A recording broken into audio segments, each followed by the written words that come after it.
উদাহৰণ ভগৱন্ত ক'ত থাকে বিন্দু বিন্দুতে হিন্দু লুকাই আছে এক বিন্দু সেই বিন্দু মাত্ৰ বিন্দু সেই বিন্দুতে ভগৱন্ত নিবাস কৰি থাকে আৰু সেই বিন্দুতেই হিন্দু কত সহস্ৰ জগত সৃষ্টি হৈছে এক বিন্দু মাত্ৰ আৰু সেই বিন্দু প্ৰত্যেকৰ হৰিয়ে হৰিয়ে আছে আৰু সেই বিন্দুৰ পৰাই আমি জগত সৃষ্টি হৈছে আৰু সেই হিন্দু ৰাজ্য প্ৰতিষ্ঠা হৈছে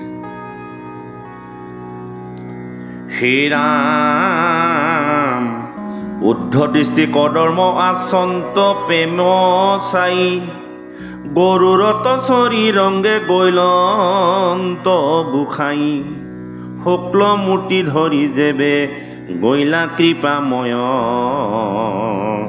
আতপৰে যেন ভৈল শুনি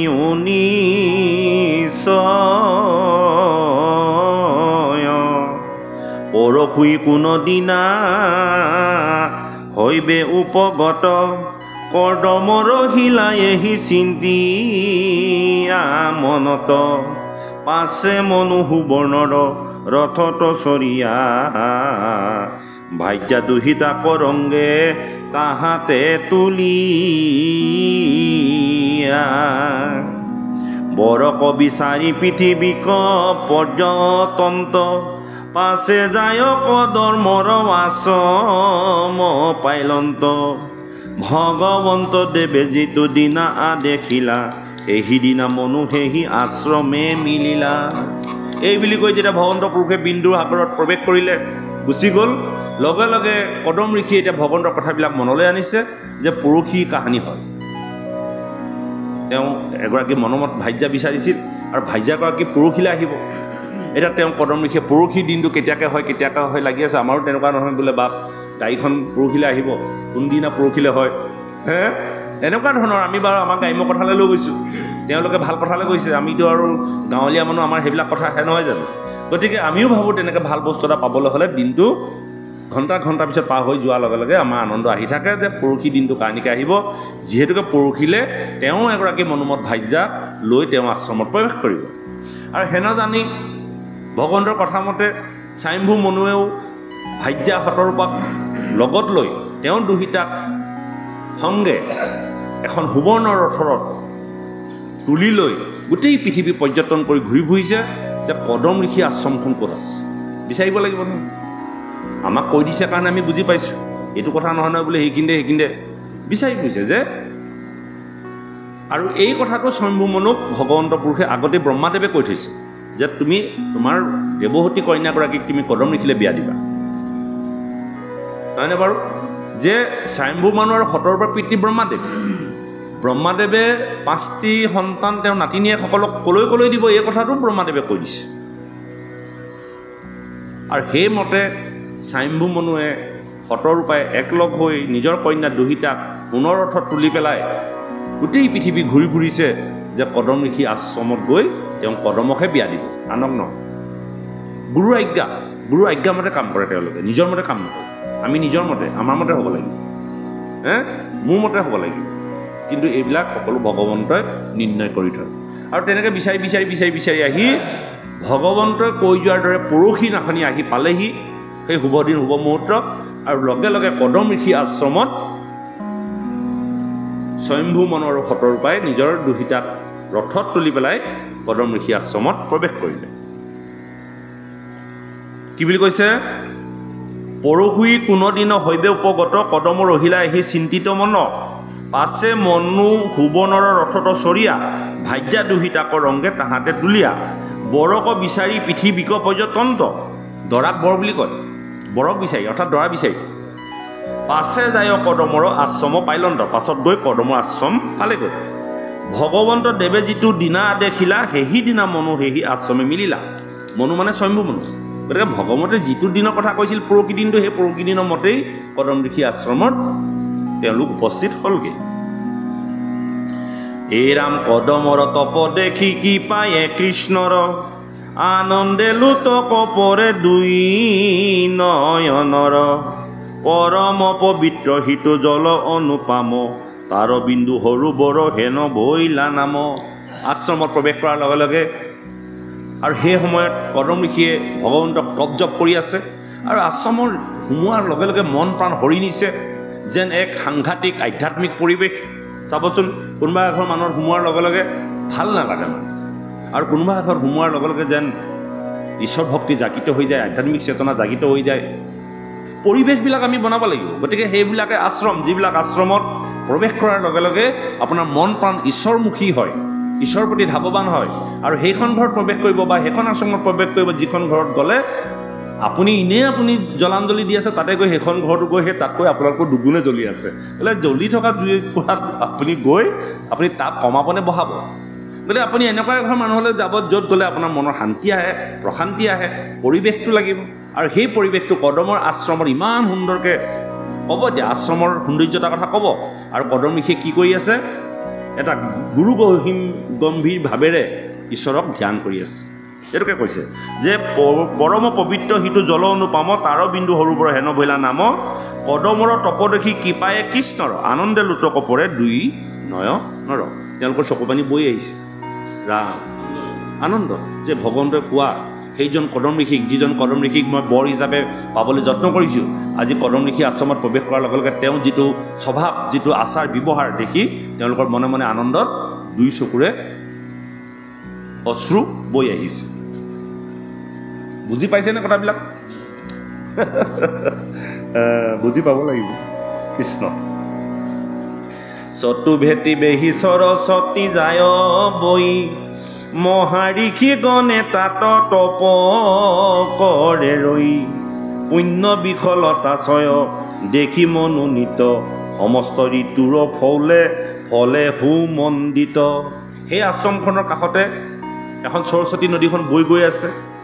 আৰু সেই সৰস্বতী নদীৰ কাষতে মহাঋষিগণে তপ জপ কৰে, পুণ্য বিষয় লতাছয়ে বেহি আছে। আৰু সমস্ত ঋতুত যিটো ঋতুত যিটো ফল লাগিব লাগে তেনেধৰণে লাগে, জিপা ফুল ফুলিব লাগে তেনেধৰণে ফুলি থাকে। ধৰক বহাগ মাহত কি ফুলিব লাগে, বহাগ মাহত কি ফল লাগিব লাগে, জেঠ মাহত কি ফল লাগিব লাগে, ঋতুমতে ফলবিলাক লাগিছে আৰু ঋতুমতে ফুলবিলাক ফুলিছে। কাষেদি এখন নদী বৈ গৈছে, সৰস্বতী নদী। আৰু সেই সৰস্বতী নদীৰ কাষতে মহাঋষিসকলে তপ জপ ধ্যান ধাৰণা কৰি থাকে। গতিকে পুণ্য বৃক্ষবিলাক আছে, ভাল ভাল গছবিলাক আছে, লতাবিলাক ভাল ভাল গছ আছে। যেনেকৈ আমি বাৰীত ভাল ভাল গছ লগাওঁ, যিবিলাক আমাৰ কল্যাণ হয়। পুষ্পৰস পানে মত্ৰ ভ্ৰমৰে গুঞ্জৰে, বিষে পৰি কুকিলে সুৰখ নাদ কৰে, স্থানে স্থানে নাদ কৰে প্ৰমত্ৰ ময়ূৰ, যেন নাট পাতি আছে নত বা পচুৰ, কদম্ব অশোক বাগি বকুল বন্দুল, কুণ্ড কৰবীৰ নাগেশ্বৰ আছে ফুল, আমলকি হৰিতকি কন্তকি শ্ৰীফল, ফল ফুলে প্ৰকাশ হয় দেখিতে উজ্জ্বল। সেই স্থানত কি কি আছে? কদম গছ আছে, অশোক আছে, বাগি আছে, বকুল আছে, বন্দুল আছে, কুণ্ড আছে, কৰবী আছে, নাগেশ্বৰ আছে। এইবিলাক ফুল গছ হিচাপে আমলখি আছে, হৰিতকি কন্তকি শ্ৰীফল, ফল ফুলে প্ৰকাশ হয় দেখিতে উজ্জ্বল। এনেকুৱা ধৰণৰ গছবিলাকৰ এটা বৰ্ণনা আমাক দিছে আশ্ৰম। ৰাজহংস চক্ৰ বা কহৰালি পচুৰ, আনু পক্ষী জলে পৰি নাদয় মধুৰ, বৰাস মহিষ হস্তি সিংহ আদি কৰি, আনু পশু হ'ব তাত থাকে কি কৰি। সেই আশ্ৰমত আকৌ হৰিণাক দেখিলে বা হৰিণাই সিংহক দেখিলে পলাই নাযায়, সিংহই হৰিণাক খেদিও নাযায়। আশ্ৰমত মহা ঈশ্বৰৰ ধ্বনি প্ৰকাশিত হৈ আছে, তাৰ জীৱবিলাকো মহাধৰ্মী। গতিকে তাত কি কৈছে?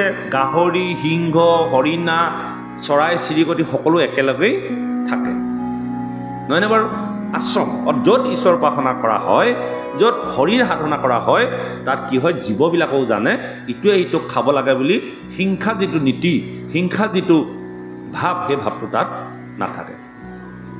আমিও এতিয়া আমাৰ ঘৰতে বহু জীৱ জন্তু একেলগে থাকে, সিটো জীৱ খেদি যায় জানো? নেযায়। কেতিয়াবা কুকুৰ মেকুৰীয়ে লাগে বাৰু, তথাপিতো গতিকে এতিয়া গৰু ছাগলী একেলগে থাকে, গৰুৱে জানো ছাগলীটো খেদি যায়?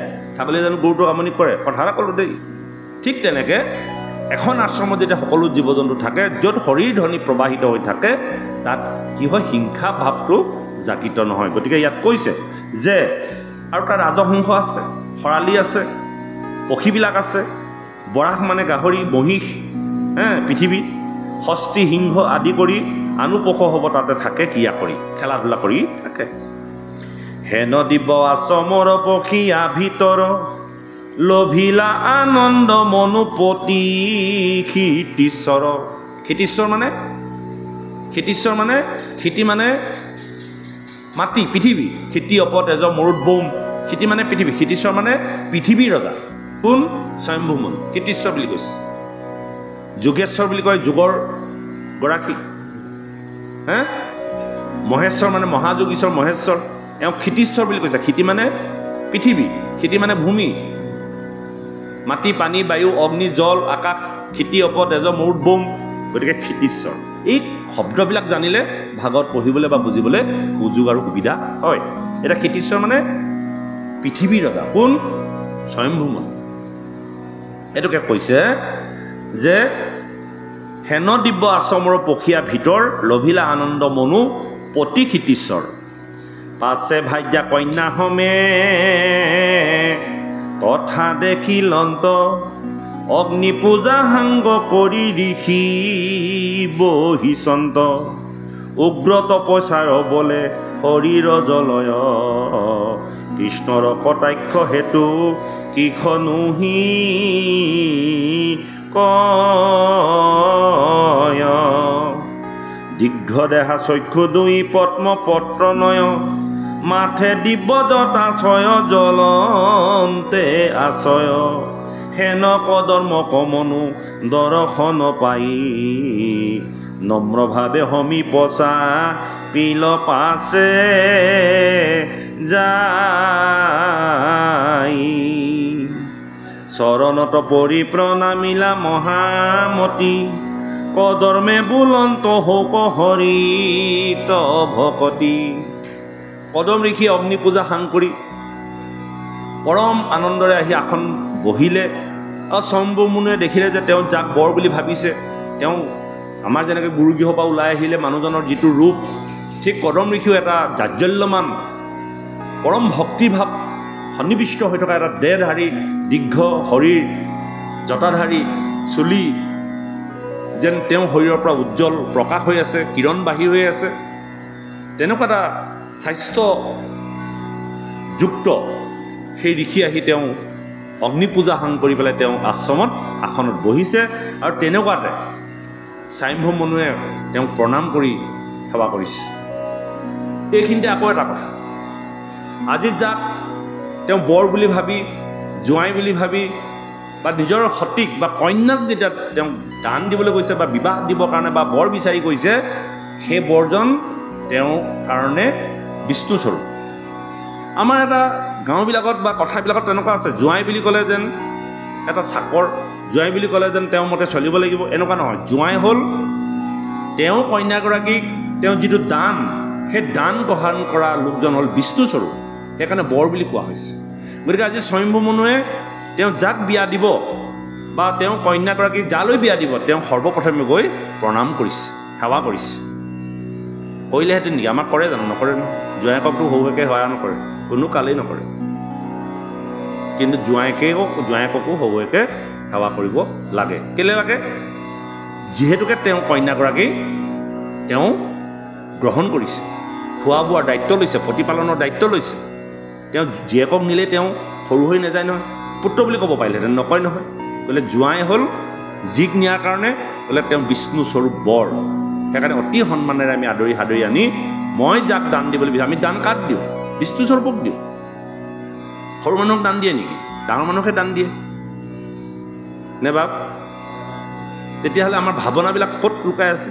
গতিকে এঘৰ মানুহত ছোৱালীজনী দিয়াৰ পিছত জোঁৱাইকজন প্ৰকৃতাৰ্থত অন্তৰকৰণে, যদিও তুমি আমাকে মাতিলেও, কিন্তু অন্তৰ্দৃষ্টিৰে তেওঁক এটা দৃষ্টিৰে চাব লাগিব যে তেওঁ মোৰ পূজ্য, তেওঁ মোৰ এটা দায়িত্ব পালন কৰিছে। মই আজি 20 বছৰ বয়সলৈকে খোৱালোঁ বোৱালোঁ, কিন্তু 20 বছৰ পাছত গোটেই জীৱনটো মোৰ সেই কন্যাগৰাকী তেওঁ দায়িত্ব লৈছে। গতিকে তেওঁ মোৰ কাৰণে উপযুক্ত বা এজন শ্ৰদ্ধাৱান লোক। এইবিলাক কথা কিন্তু ভাগৱতৰ মাধ্যমেদি আমি জানিব লাগিব। জোঁৱাই বুলি ক'লেই যেন কাম কৰা এজন চাকৰ নহয় দেই। সেইটোকে কৈছে যে দীৰ্ঘ দেহা চক্ষু দুই পদ্মপত্ৰ নয়, মাথে দিব্য জটাশয় জ্বলন্তে আচয়, হেন কদৰ্মক মনুৰ দৰ্শন পাই নম্ৰভাৱে সমীপ চাপিল পাছে যায়। নম্ৰভাৱে ওচৰলৈ গৈছে, নম্ৰভাৱে গৈছে।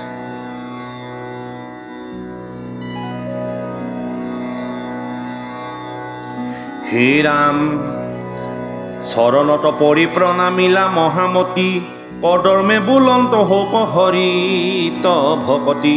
যেতিয়া কদম ঋষিৰ ওচৰত তেওঁ সেৱা কৰিলে, কদমে ক'লে যে কৌশল হওক বা হৰিত ভকতি হওক, আশীৰ্বাদ সেইটো হৰিত ভকতি হওক। হে ৰাম হেন কদৰ্মক মনু দৰ্শন পাই, নম্ৰভাৱে সমীপ চাপিল পাছে যায়। চৰণত পৰি প্ৰণামিলা মহামতী, কদৰ্মে বুলন্ত হুক হৰিত ভকতি। আশীৰ্বাদ কৰি দৈব্যে কৰিলা পূজন, স্বয়ম্ভুৱ আসনে বহিলা ৰংগমন। পাছে মুনি মাধৱৰ আদেশ স্মৰীয়া, বুলন্ত বচন নিপতিক প্ৰশংসিয়া। শুনা নৰ দেৱ মই বুলিলো নিশ্চয়, হৰিৰ পালন শক্তি তুমি মহাকয়। এতেকে দুষ্টক বাধা সন্তক পালনে, ৰথে চৰি ফুৰা তুমি পৰম যতনে। স্বয়ম্ভু মনুৱে যেনেকৈ নম্ৰভাৱে কদম ঋষিৰ কাষলৈ গৈ প্ৰণামিলে, সেৱা কৰিলে, আৰু কদম ঋষিয়েও তেওঁ আশ্ৰমত স্বয়ম্ভু মনুক আসন পাৰি বহুৱাই দিলে। যিহেতুকে স্বয়ম্ভু মনু এজন ক্ষত্ৰিয় ৰজা, আৰু তেওঁক ৰজা হিচাপে প্ৰশংসা কৰিছে যে তুমি ক্ষত্ৰিয় কুল ৰক্ষা কৰি সমস্ত জগতৰ প্ৰজাসকলক পালন কৰি আছা। যাক যেনেকৈ পালন কৰিব লাগে তেনেকৈ কৰিছা, যেনেকৈ শত্ৰুবিলাকক তুমি দূৰতে বিদূৰ কৰি সন্তসকলক ৰক্ষা কৰিছা, যিহেতুকে তুমি জগতৰ ৰজা, এই কথাটো কৈছে। আৰু তুমি ৰথত চৰি পেলাই বা ৰথত ঘূৰি ফুৰি তুমি হাতত ধনু ধৰি সকলোকে ৰক্ষা কৰি আছা।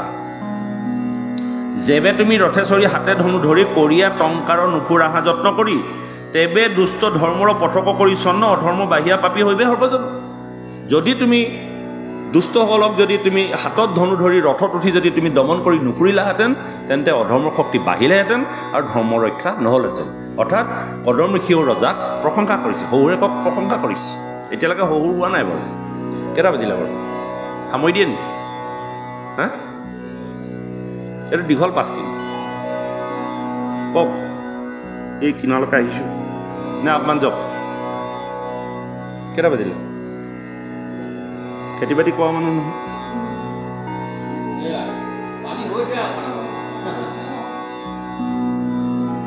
কি কয়?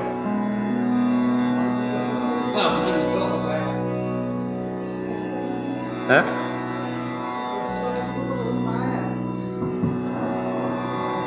কি কৰে? এখনো মানুহ আছে। হে, 9টা বাজিবলৈ 10 মিনিট। তাৰপৰা আৰু এটা গাই দিম বাৰু, আৰু এভাগ ন কৃষ্ণ। হে ৰাম, গতিকে অধৰ্ম বাঢ়িব। নাই, চেট নপৰে, বহুত দীঘল পাঠ। চেট পৰিলে বা বহুত গাব লাগিব। হে, কাৰণ এইবিলাক এতিয়া এনেকৈয়ে ৰাখিব লাগিব, কাৰণ চেট পেলাই পেলাই হ'লে 12 বাজিব। গতিকে এই যে ৰজাসকলেও প্ৰজাসকলক ৰক্ষা কৰি নাথাকিলে আমি প্ৰজাসকলে ধৰ্ম ৰক্ষা কৰিব নোৱাৰিম। হে ৰাম তজু পৰামে বাহিবে কচুৰ ছয়, প্ৰজা সমস্ত কহবে কৰিবে কক্ষয়। এতেকেহে ধৰ্ম পালি তোমাৰ সৰ্বথা, পজতি পেলাগে মই জানো ইটো কথা। তথাপি বিশেষ কৰি কুচু কৈও বীৰ, কিবা অৰ্থে আইলা ইটো আমাৰ মন্দিৰ। নিকপট ভাৱে তাক সাধিব নিশ্চয়, কিন্তু কাৰ্য কৈও মাত গুচু সংশয়। কদম ঋষিয়ে মনে মনে ভাবি আছে, পৰহি দিনটো আহি পাইছে আৰু ভগৱন্তই কৈ যোৱা মতে ভাজ্যা লৈ আহিছে, কিন্তু হ'লেওতো কৈ দিব নোৱাৰে। গতিকে কৈছে হে ৰাজন কি উদ্দেশ্য লৈনো আমাৰ আশ্ৰমত প্ৰৱেশ কৰিলে কওকচোন আপোনাক কি সাধন কৰি দিব পাৰোঁ কি উপকাৰ কৰিব পাৰোঁ আসনে বসনে বহুৱাই তেওঁক প্ৰশংসা কৰিলে যে তুমি যদি এনেকৈ যদি পৰ্যটন কৰি নুফুৰা তেন্তে ৰজাসকলে ধনু ধৰি যদি দুষ্টসকলক দমন কৰি যদি প্ৰজাসকলক ৰক্ষা নকৰে তেতিয়াহ'লে অধৰ্মৰ প্ৰাদুৰ্ভাৱ বাঢ়িব গতিকে এনেধৰণে তুমি পৰ্যটন কৰি কৰি কৰি কৰি আহি আমাৰ এই অধৰ্মৰ আশ্ৰমত প্ৰৱেশ কৰিলা গতিকে সেই ৰাজন সেই শ্ৰদ্ধাশীল ৰাজা কওকচোন মই কি উপকাৰ কৰিব পাৰোঁ কি সাধন কৰিব পাৰোঁ বা কি উদ্দেশ্য লৈনো মোৰ আশ্ৰমত প্ৰৱেশ কৰিলে উদ্দেশ্যটো ব্যক্ত কৰক ঠিক যেনেকৈ আমি আলহী গ'লে আমাৰ সনাতন পৰম্পৰাত আমাৰ হিন্দু ধৰ্মৰ সনাতন পৰম্পৰাত অতিথি গ'লে অতিথিক আমি সুধোঁ বোলে বাপজন বোলে আইগৰাকী কওকচোন কি উদ্দেশ্যনো আমাৰ গৃহত আহিলে বহুদিন আপুনি অহাই নাই নে বাপ এইটো আমাৰ সনাতন পৰম্পৰাৰ এটা সংস্কৃতিমান জীৱন বা সংস্কৃতিমান এখন গৃহত যিটো চলি থাকে এই কথাখিনিও সেই কদম আশ্ৰমৰ জৰিয়তে আমাক বুজাইছে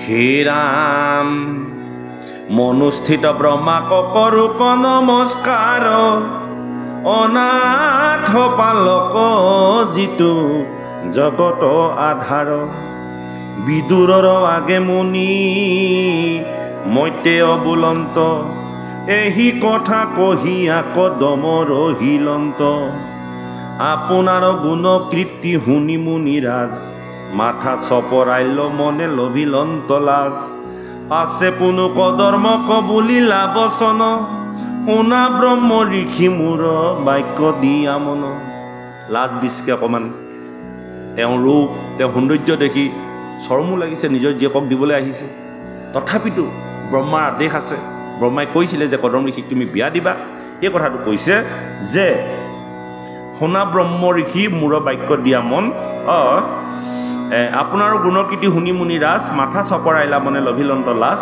আছে পুনু কদমক বুলিলা বচন শুনা ব্ৰহ্ম ঋষি মূৰ বাক্য দিয়া মন তোমাৰো আমাৰো এইটো সম্বন্ধ দুটাই পূৰ্বে আকৌ ঘটা আহিছে প্ৰভু কৃপাময় মুখহন্তে হৰি আগে সজিলা ব্ৰাহ্মণ মহাজিতেন্দ্ৰিয় তপ বিদ্যায়ে সম্পন্ন তোমাৰ আমাৰ মাজত এটা সম্পৰ্ক আছে বা সম্পৰ্ক গঢ়িবলৈ প্ৰভু ভগৱন্তে স্থিৰ কৰি থৈছে গতিকে ক্ষত্ৰিয়সকলে যেনেকৈ ক্ষত্ৰিয় ধৰ্ম পালন কৰি ৰজাসকলে প্ৰজাসকলক ৰক্ষা কৰে ঠিক তেনেকৈ ধৰ্মীয়সকলে ধৰ্ম ৰক্ষা কৰি জগতত ৰক্ষা কৰে গতিকে তোমাৰ আৰু আমাৰ মাজত এটা সম্পৰ্ক আছে কি সম্পৰ্ক আছে মই ক্ষত্ৰিয় আৰু তুমি হ'ল ব্ৰাহ্মণ কদম ঋষি তুমি কদম ঋষি হৈ কি কৰিছা জগতক গুৰু শিক্ষা দি আধ্যাত্মিক জ্ঞান দি কল্যাণ কৰিছা আৰু মই কি কৰিছোঁ ৰজা হৈ প্ৰজাসকলক পালন কৰিছোঁ বা তোমালোকক ৰক্ষণাবেক্ষণ দি আছোঁ গতিকে তোমাৰ মোৰ মাজত ওতঃপ্ৰোত সম্বন্ধ আছে হয় নহয় বাৰু ওতঃপ্ৰোত আজি যদি ক্ষত্ৰিয়সকল নাথাকিলেহেঁতেন দেশত যদি ৰজা নাথাকিলেহেঁতেন পুলিচসকল সৈন্যসকলে যদি আমাক পঢ়া কৰি নাথাকিলেহেঁতেন আজি আমি এনেকৈ নামঘৰত বহি ঈশ্বৰৰ উপাসনা কৰিব নোৱাৰিলোহেঁতেন গতিকে আমাৰ আৰু ৰজাসকলৰ মাজতো এটা ওতঃপ্ৰোত সম্বন্ধ আছে এই কথাখিনি কৈছে হে ৰাম তাৰা কপালিবে লাগি প্ৰভু ভগৱন্ত আমি হবে ক্ষত্ৰিয়ক পাছে সজিলন্ত ক্ষত্ৰিয় বা মন দুইটো প্ৰৱেশিলা হৰি দুইৰো দ্বাৰা দুইকো ৰক্ষা কৰা লীলা কৰি ব্ৰাহ্মণজনৰ শৰীৰতো ভগৱন্ত আছে আৰু ক্ষত্ৰিয়জনৰ গাতো ভগৱন্ত আছে এই দুইজনৰ বা দুইটা জাতিৰ মাজত ভগৱন্ত স্থিতি হৈ দুটা কৰ্ম কৰি থাকে হে ৰাম তাৰা কপালিবে লাগি প্ৰভু ভগৱন্ত আমি হবে ক্ষত্ৰিয়ক পাছে সজিলন্ত ক্ষত্ৰিয় বা মন দুইটো প্ৰৱেশিলা হৰি দুইৰো দ্বাৰা দুইকো ৰক্ষা কৰা লীলা কৰি তজু দৰ্শনে মূৰ গচিল সংশয় জাতো মহাধৰ্ম হব কৰিলা নিৰ্ণয় লভিলো আনন্দ আজি দেখিয়া তোমাক মাথায়ে ধৰিয়া আৱে চৰণ ধুলাক দুহিতাৰ স্নেহে মূৰ হৃদয়ত তাপ কৰু নিবেদন কিছু শুনি বাপ মুহুৰ দুহিতায়ে হি দেৱহূতি নাম বাঞ্ছা কৰে পতি সৰ্ব গুণে অনুপাম মোৰ কন্যা পৰম সুন্দৰী দেৱহূতি কিন্তু দেৱহূতিয়ে যিদিনাৰ পৰা তেওঁ ডাঙৰ দীঘল হ'ল বুজিব পৰা হ'ল তেওঁ মনতে এটা কল্পনা কৰিছিল যে তোমাৰ নিচিনা এজন স্বামী লাগে বুলি তেওঁ সাধনা কৰি আছিল আৰু যিজন স্বামীৰ কথা তেওঁ জানিছিল আৰু সেইজন তুমি আৰু দেৱহতীও মনে প্ৰাণে ভাবি আছিল যে কদম ঋষিলৈকে বিয়া হ'ব। এই কথাটো ধুনীয়াকৈ কৈছে যে দুহিতাৰ স্নেহে মোৰ হৃদয়ত তাপ কৰো নিবেদন কিছু শুনিও ক'বা যে দুহিতাৰ স্নেহে মোক হৃদয়ত যথেষ্টখিনি ক্ৰিয়া কৰি আছে। আৰু এই কথাখিনি মই তোমাক কওঁ শুনা। মুহূৰ্ত দুহিতা আহি দেৱহতীৰ নাম বাঞ্ছা কৰে পতি সৰ্বগুণে অনুপম। এগৰাকী এনেকুৱা এজন স্বামী বিচাৰে, পতি মানে স্বামী, যে সৰ্বগুণে অনুপম এজন স্বামী বিচাৰে। আৰু আমাৰ কি হয়, ল'ৰাটো হ'লেই হ'ল, দেখিবলৈ ধুনীয়া হ'লে হ'ল, ল'ৰাটোৰ মাটি বাৰী আছেনে নাই, ঘৰ দুৱাৰ সংস্কাৰ আছেনে নাই, ভালনে বেয়া, চৰিত্ৰ ভালনে বেয়া, নহয়নে বাৰু? নেচায়, মাত্ৰ ল'ৰাটো ধুনীয়া হ'ব লাগে, আৰু লাগিলে সি চোৰেই হওক ডকাইতেই হওক মুঠতে যাব লাগে। আৰু যি দেৱহতীয়ে কি কৰিছে, তেওঁ এনেকুৱা এজন পতি বিচাৰিছে যাতে গুণী জ্ঞানী হ'ব লাগিব, চৰিত্ৰৱান হ'ব লাগিব। হে ৰাম পতি অকাৰণ বুলি শংকা নোযোৱাই জাতুৱান আশ্ৰয় প্ৰসিদ্ধ দুই ভাই জয়খানি নাৰদ মুখে তজুগুণ গণ শুনিলা তৈ খানি হন্তে তোমাতে হে মন এতেকে কৰি অবিহা দেও ৰংগ কৰি তজুগুণ অনুৰূপে পৰম সুন্দৰী যতহে আপুনি যিটো আহে ভোগছয় তাক নিবাৰণ কৰিবাৰ যোগ্য নয়। এই যে দেৱহতীয়ে যে কদমৰ নিচিনা এগৰাকী পতি লাগে, এই কথাটো কাৰ মুখে শুনিছিল? দেৱৰ্ষি নাৰদৰ মুখে শুনিছিল। কদম ঋষি গুণ যশস্যা কনা দেৱৰ্ষি নাৰদৰ মুখে শুনিছিল। আৰু যিদিনাখনিৰ পৰা দেৱৰ্ষি নাৰদৰ মুখে শুনিছিল, সেইদিনাৰ পৰা তোমাৰ নিচিনা এজন স্বামী বিচাৰি মোৰ কন্যাগৰাকীয়ে আশা কৰি আছে। আৰু যথাসাধ্যে আজি আহি তোমাৰ আশ্ৰমত আমি প্ৰৱেশ কৰিলোঁ। গতিকে সেই ঋষিবৰ, সেই তপোধন, তুমিও মোৰ পৰম সুন্দৰী দুহিতাক গ্ৰহণ কৰা। আৰু যিটো সম্বন্ধ আমাৰ আগৰ পৰাই ঈশ্বৰে নিৰ্ণয় কৰি থৈছে, একেলগে তাত কৃষ্ণ।